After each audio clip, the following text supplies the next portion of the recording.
जब से प्रदेश में सुखविंदर सिंह सुक्खू जी की सरकार आई है, जितना भी समय निकला है वो पूरा भ्रष्टाचारों में संलिप्त होकर के निकला है।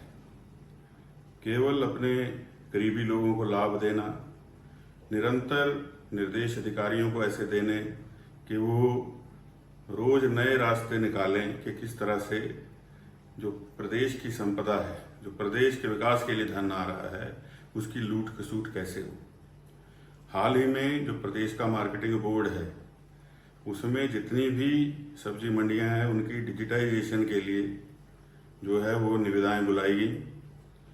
4 कंपनियां जिनकी निविदाएं बुलाई गई, और जब निविदाएं बुलाई एमडी ने तो उसमें एक भी क्वालिफाई नहीं हो रही थी, तो उन्होंने इस पर आपत्ति दायर की। लेकिन आनन फानन में जो विभाग के सचिव हैं और अभी चेयरमैन भी हैं, उन्होंने जब एमडी छुट्टी पर थे तो एमडी कार्यालय में जा कर के जो मार्केटिंग बोर्ड है उसके कुछ सदस्यों को बुला करके 7 करोड़ में एक कंपनी को ये काम दे दिया, और जिसमें कि जो वित्तीय नियम हैं प्रदेश सरकार के, उनकी भी अवहेलना की। और ये भी हैरानी की बात है कि प्रदेश की मंडियों के पास इतना पैसा ही नहीं है। तो इस तरह से करोड़ों रुपए के टेंडर कर देना, और टेंडर में जो पास ही नहीं हो रहे हैं ऐसी कंपनियों को काम दे देना, खुला जो है ये भ्रष्टाचार प्रदेश के अंदर चल रहा है। इस सारे की जांच होनी चाहिए। और यही नहीं है, प्रदेश के अंदर जो परिवहन निगम है उसमें जो एडीबी का पैसा आ रहा है, उस पैसे का पूरा दुरुपयोग किया जा रहा है।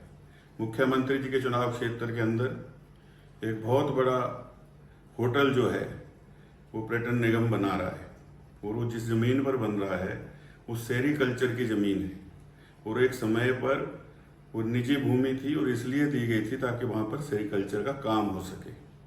और अब उस भूमि को एकदम से बदल करके पर्यटन निगम को दे दिया गया, और वहां एडीबी के पैसे से होटल बनना शुरू हो गया। और जो उसमें L1 था उसको बुलाया गया, उस L1 को काम ना दे करके उसको रिजेक्ट करके L2 को वो काम दे दिया गया, और ऐसे रेटों पर दे दिया गया जो कि टेंडर में के नॉर्म्स में ही नहीं थे।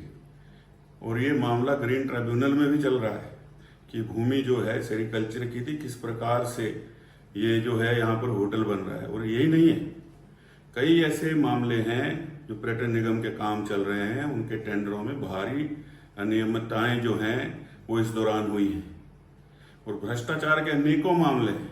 और ये केवल वर्तमान सरकार के समय में ऐसी प्रथा शुरू हुई है कि कई अधिकारियों की शिकायतें जो हैं वो आला अधिकारियों तक पहुंची हैं कि किसने कहां कितने का लेन देन किया है, लिखित रूप में। लेकिन आला अधिकारी उस पर कोई कार्रवाई कर नहीं रहे, क्योंकि हमाम में सभी नंगे हैं। और कौन कौन से अधिकारी हैं जिन्होंने अभी तक के सुक्खू सरकार के कार्यकाल में प्रदेश के अलग अलग हिस्सों में जमीनें ली हैं, और छोटी मोटी जमीनों का लेन देन नहीं है, रजिस्ट्रियां हुई हैं, और कुछ तो कांगड़ा के अंदर है। और ये प्रदेश की जनता को समझना होगा कि शुरू से ही सरकार जो है इसकी बुनियाद झूठ पर लिखी है। सुखविंदर सिंह सुक्खू जो है वो निरंतर झूठ बोलते हैं। वो तो यहाँ तक बोल देते हैं कि मेरी पत्नी का मायका जो है वो देहरा में है, जबकि वो देहरा की है ही नहीं। वो देहरा के लिए उनका कोई योगदान नहीं। जो लोग अपने चुनाव क्षेत्र नदौड़ के अंदर सुधार नहीं कर पाए अभी तक, वो देहरा का क्या सुधार करेंगे। ये देहरा को और अन्य प्रदेशवासियों को सोचना चाहिए। और ये जो तीनों उपचुनाव हो रहे हैं, मेरा निवेदन रहेगा सभी से कि इसमें तीनों भारतीय जनता पार्टी के प्रत्याशियों को आप जिता करके भेजिए। और मैं लगातार कह रहा हूँ कि ये सरकार जो है इसके पास बहुमत नहीं है।